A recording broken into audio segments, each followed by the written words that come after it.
बिस्मिल्लाहिर्रहमानिर्रहीम 10th class. आज हम एक्सरसाइज 1.3 की लास्ट टाइप की इक्वेशंस को सॉल्व करेंगे। उसमें हमारे पास दो क्वेश्चन हैं, लास्ट 15 एंड 16। ये काफ़ी लंबा प्रोसेस है, लेकिन इसमें जो टेक्निक यूज़ हो रही है वो आपके लिए समझना बहुत ही ज़रूरी है। तो स्टार्ट करते हैं। क्वेश्चन नंबर 15 हमने सेलेक्ट किया है, लास्ट 16 भी बिल्कुल इसी टाइप का है। तो देखें, इसमें जो है ना आपको 4 लीनियर फैक्टर्स दिए हुए हैं, ठीक है। और वो कह रहा है जी सॉल्व दिस इक्वेशन। ये फैक्टर बने हुए हैं लेकिन इक्वल का साइन है, इसलिए ये इक्वेशन इसको कहा गया है। तो हमने ना ऐसे दो फैक्टर लेके इकट्ठे मल्टीप्लाई करनी है कि जिसमें एक खास चीज़ वो टेक्निक वो बता रहा है कि जी आप ऐसे दो फैक्टर्स को इकट्ठा करें कि जिनका सम जो है वो सेम आए। जैसे देखो ये 1 है, 1 और अब ये दो इकट्ठे लिखे हुए ना, इन दोनों को मैं प्लस करूं तो 3 और 1, ये इनके साथ जो कांस्टेंट वैल्यू 3 और 1 को ऐड करूं तो ये बनता है 4। इन दोनों को ऐड करूं -5 और -7 तो ये बनता है -12। तो ये सेम नहीं है। तो अब इन दोनों को ऐड करके देखते हैं। 1 और -5 यानी 1 -5 ये बनता है -4। अब इन दोनों को करके देखते हैं। 3 और इसको -3 प्लस है और -7, इन दोनों को करें तो -4। देखें सेम हो गया ना। तो इसका मतलब है इसके साथ इसको इकट्ठा कर लेते हैं और इसको इसके साथ कर लेते हैं, ठीक है ना। ये चीज हमने पेयर बस देख के समझ के जो है हमने इकट्ठे करने। तो ये x -5 ये एक पेयर बनेगा और दूसरा पेयर बनेगा x + 3 और x -7 का, ठीक है।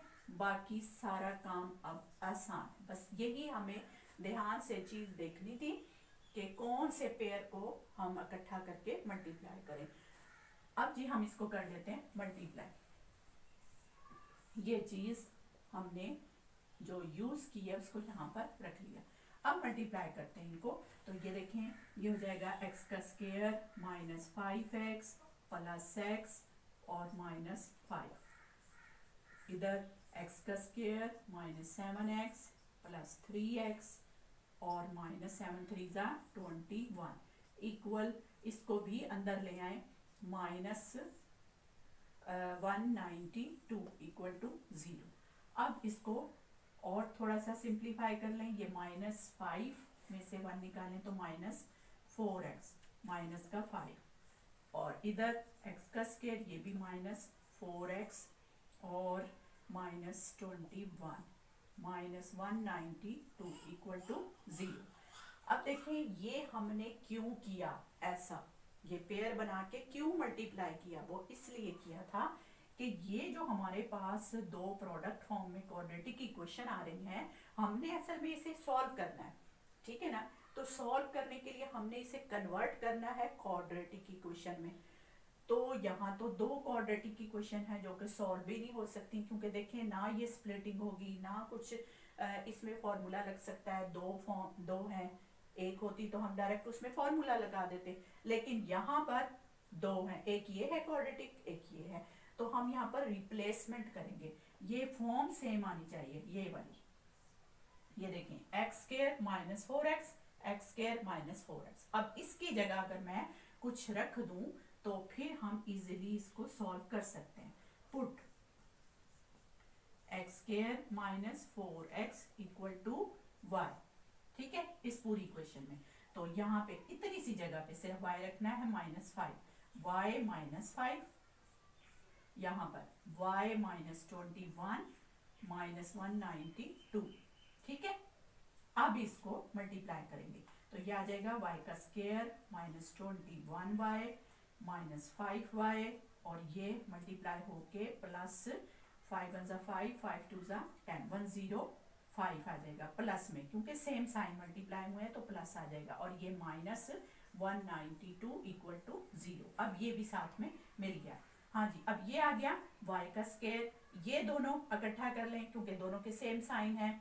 21 और 5 कितने हो गए ये -26 y। और ये 192 बड़ा है तो 192 में से 105 माइनस कर दें। 12 में से 5 निकालें, 5 6 7 8 9 10 11 12, 7 बच गए और ऊपर से 8, ये 87, इसका साइन आएगा -87। ठीक है, अच्छा जी, इक्वल टू 0। अब हमारे पास ये क्वाड्रेटिक इक्वेशन आ गई है। अब देखें इस इक्वेशन को हमने सॉल्व करना है तो डायरेक्ट आप फॉर्मूला लगा लें बेशक, वेयर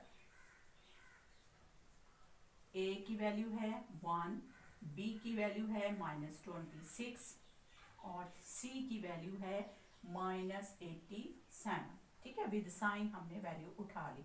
अब quadratic formula, by quadratic formula x is equal to, sorry ये y है तो हम यहाँ पर y लेंगे, y is equal to -b plus minus b square -4ac over 2a। अब मैं इसके अंदर वैल्यू पुट करूंगी, ये जो हमारी abc की वैल्यू आ गई है। तो y is equal to -b की वैल्यू क्या है -26 प्लस माइनस ये -26 हमारे पास, फिर -4, a की वैल्यू है हमारे पास 1 और c की वैल्यू है -87 डिवाइड बाय 2 और a की वैल्यू वही 1। ठीक है, ये प्लस हो गया 26 प्लस माइनस, अच्छा जी, ये 26 जो है ये प्लस 26 का स्केयर हमने लिया तो 676 और ये दोनों मल्टीप्लाई होके जो है सेम साइन प्लस के साथ आ गए। अब देखें हम इन दोनों को ऐड करते हैं। कैलकुलेटर हमारे पास है, ये लिख लें 26 प्लस माइनस ये ऐड कर लेते हैं 676 प्लस 384, ये आ गया है 1060 ओवर 2। अब ये किसका अंडर रूट है, इसका अंडर रूट निकालते हैं। ये है जी हमारे पास अंडर रूट 32 का, 26 प्लस माइनस ये 32 का स्केयर है, 32 मल्टीप्लाई 32, ये हमारे पास आ गया है 1, इनको ऐड कर लें 676 प्लस 384 ऐड होके मैंने ठीक लिखा है 1060, इसका अंडर रूट 32 नहीं आता ये, इसको फिर डिवाइड कर लेते हैं हम, 4 पे देखते हैं डिवाइड करके, ये स्केयर नहीं है किसी का, 1060 डिवाइड बाय 4 तो ये डिवाइड हो जाता है 4 से। इसका मतलब है कि हम इसको 4 मल्टीप्लाई 265 और ये डिवाइड बाय 2। अब ये जो 4 है ना ये हम बाहर निकालेंगे तो उसके रूट के बाहर जो है ये, इसको कहाँ लिखें, थोड़ा सा यहाँ से रेस कर लेते हैं।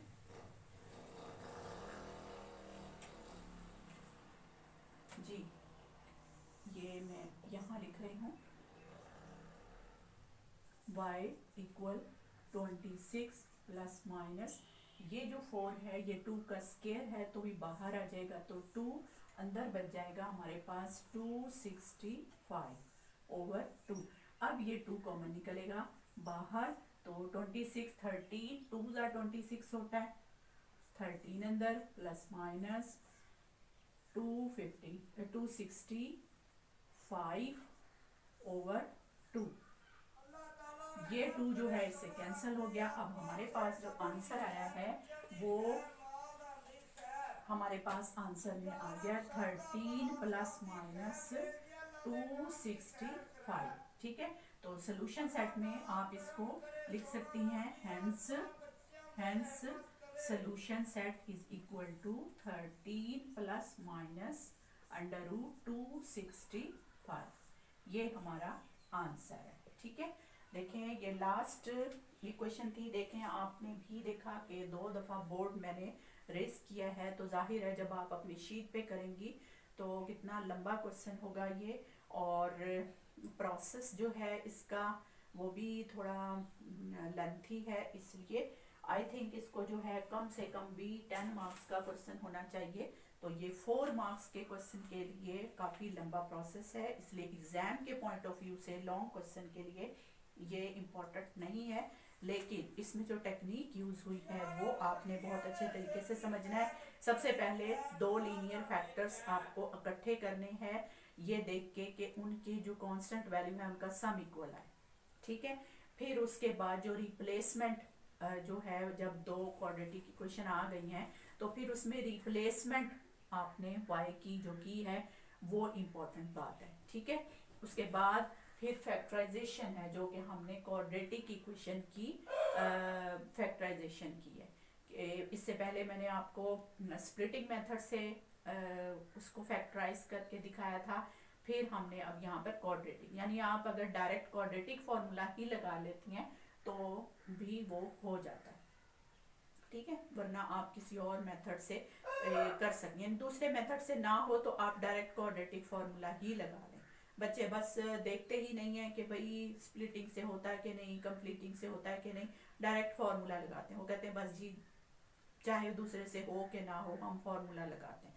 तो ठीक है, क्योंकि फार्मूले से भी वैल्यू वही आ जाती है, आंसर आपका सेम आता है। ठीक है, लेकिन टेक्निक का समझना जरूरी है कि वो भी मेथड है, अगर वो बाउंड कर देता है कि इसको कंप्लीटिंग स्क्वायर से करें या इसको बाय सब्स्टिट्यूशन मेथड करें, तो फिर तो आपको जाहिर है वही मेथड यूज करना है, तो इसलिए वो मेथड भी आपके लिए समझना जरूरी है। आज हमारी एक्सरसाइज 1.3 कंप्लीट हो गई है, जिसमें हमने 6 टाइप ऑफ द इक्वेशंस को by converting, by changing into the quadratic equation हमने सॉल्व किया है। तो इसकी टाइप ऑफ द इक्वेशंस को समझना, सबकी इक्वेशंस को की पहचान, उनकी डेफिनेशन और फिर उनकी टेक्निक, जो पहली 3 टाइप्स हैं वो तो इम्पोर्टेंट हैं लॉन्ग क्वेश्चन में 4 मार्क्स की, क्योंकि वो थोड़े शॉर्ट प्रोसेस में, लेकिन आखिरी वाली जो है वो लॉन्ग क्वेश्चन के लिए मुझे ठीक नहीं लगते हैं कि वो आ सकते हैं, उसकी पॉसिबिलिटी बहुत कम है, लेकिन उन्हें भी आप बहुत अच्छे तरीके से समझें। ठीक है, चलें जी, नेक्स्ट वीडियो में हम इंशाल्लाह एक्सरसाइज 1.4 करेंगे, जिसमें हमने रेडिकल इक्वेशन को सॉल्व करना है। अल्लाह हाफिज़।